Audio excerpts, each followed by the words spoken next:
Right everyone, Perkins 4108, arguably the leakiest engine in the world.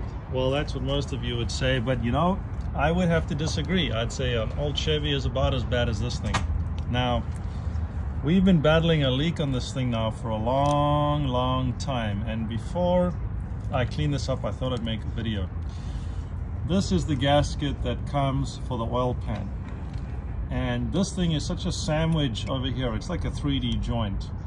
When you pull the oil pan tight, you see how it's bulged the cork out here. This part this is a sharp scraping tool that I use. I have just cut this whole piece of cork off level with the surface that is supposed to stop the oil. Look at this. Can you see how I'm slicing the cork that's sticking out further than the block off? That is now flush. So all along, this little timing plate, which is up there somewhere, has been pushed away from this block by this cork. And what happens is the oil, instead of staying in here, will probably either come over the top and start running down here like it's been doing for the last 3 months.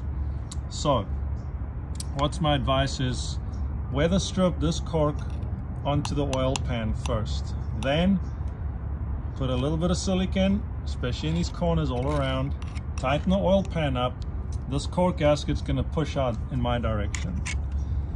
Once you've let it cure, take a cutting knife like this or a blade, and can you see how I'm getting under that cork? Slice the cork that's sticking out flush with the block like that. Now there's a flat surface where the plate with some RTV will most likely seal much better, instead of being pushed away at the bottom end, filling up with oil and going over the top. Brilliant design, but we'll just leave it at that.